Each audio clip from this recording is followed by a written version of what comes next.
Howdy, folks. Combat Craig here, and we're going to talk with... That was cute. Oh, well. There we go. Oh, let me get back in. It'll be... I'm Had Combat Craig, and we'll do like a Matt and Carol video. All right, so today we're talking about the M21-1 Adjudication Manual.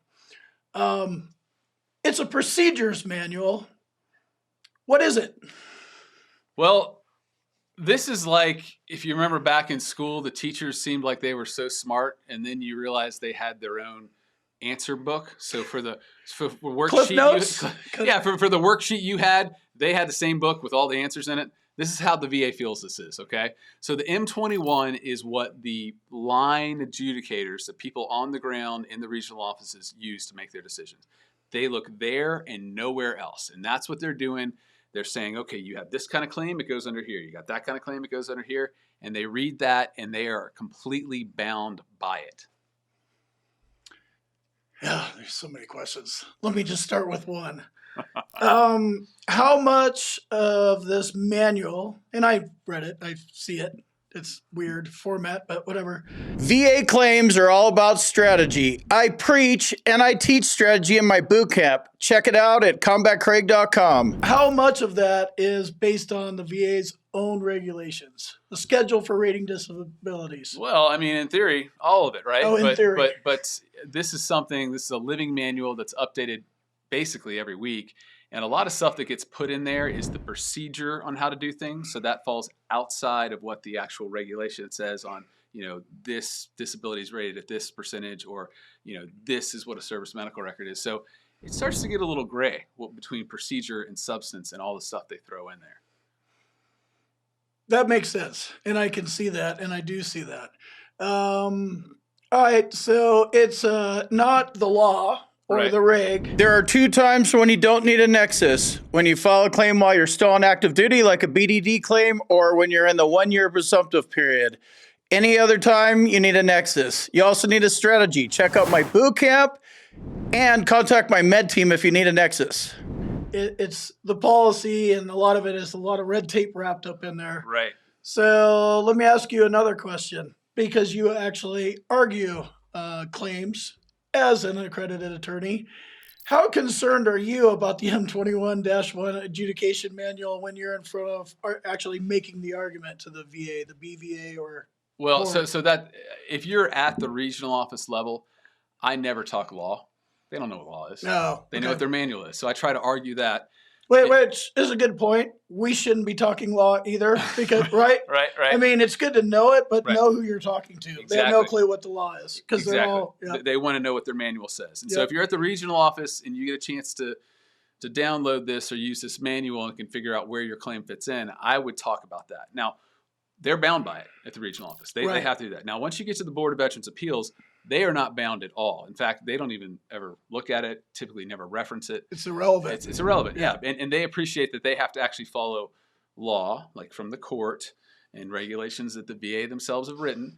And so that at that point, you're not worried about some manual where the person can't get their head out of it and realize, oh, yeah, you do have a good claim. So you're not worried about it at all outside of the VA regional office. But so if you're doing like a higher level review or supplemental claim, you are in the regional office, right? Yeah. So you do. It depends on where you're at. But I mean, VA regional office. And as you and I always say, path of least resistance. Yep. I got to start at the regional office, so I'm going to give them what they want. I'm going to speak their little language with this thing. Hopefully, get the benefits there. If they deny it, I go to the board. Well, you can have your damn manual. I'm going to talk about the law now. Right. But yeah, that's what we typically do. That's weird. How you probably learned this pretty quickly, but when you were first starting this, it must have been kind of weird to, go to law school, be able to lawyer up, make arguments, and then it's like, oh, okay, so we got to start off at even back in the day. Are you trying to say when I was a pimple-nosed lawyer, what I did? Yes. Yeah, exactly. I was a total nerd. I'd go in there and be like, here's the law. Here's what your regulations say. You are not allowed to do that. That is against the law. It's illegal. And they'd say, sure. Click, and then deny my vet anyway. And so, it's, do you want to be right, or do you want to get the benefits you deserve now? And that's kind of where I am. I'm not doing this for righteousness. I'm doing this for people need to get what they deserve. And that actually applies across the entire spectrum, it does, right? yeah. If the VA is screwing around with your back pay and your effective dates and you want to challenge it, you might want to check out the sponsor of today's video, Hill and Ponton. Check them out at hillandponton.com. All right, so I actually do read the M21-1 Adjudication Manual a little bit. I go more towards the law. Neither of them are a good read. What would you recommend, going with the law? If you're a veteran trying to educate yourself about stuff. I think reading it is weird. I mean, people pay me to read it, Craig, but Right. you read it just for fun. I'm I don't know about this. It's weird. Yep. But, you can look at it. It is confusing how they lay it out. It's problematic. I think you just need to, frankly, back up and look and say, what am I looking for here? Do I think, let's say I got a back disability. I had a really serious strain in service and still have it. And you just think to yourself, what do you need? You need a diagnosis now, you need those service records, and then you need a nexus, okay? If you want to put all that together, I'm talking big picture. I'd look at something like Craig's boot camp. I'd look at our website as far as finding articles. But you want to think big picture, and then you want to present evidence, mostly medical, sometimes bloody statements. But you want to present evidence, and don't worry about citing manual provisions, this or that, because literally the stupid things change every other week because they. If you've reviewed all the medical evidence and you know you're missing something to establish service connection, like a diagnosis or a nexus, you might want to check out my med team. There's a link in the description. They can help you with your missing medical evidence. Add in another provision. So if you want to be educated on it, then sure, read it. But just don't forget the big picture, okay? VA wants you to be buried in the minutia. Yep. And we don't want you to do that. We want you to just think, okay, my back's related to service. Here it is. Here's what happened. Here's my back. Here's the nexus. Pay me.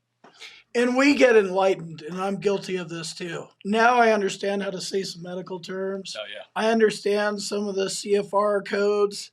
So I want to tell the VA how much of a smarty pants I am. And they're like, yeah, you're not a lawyer. You are. I'm not. Like, just kind of be careful. They're in. Are you not in my boot camp yet? This is the easiest way that I know to teach you to win your VA claim.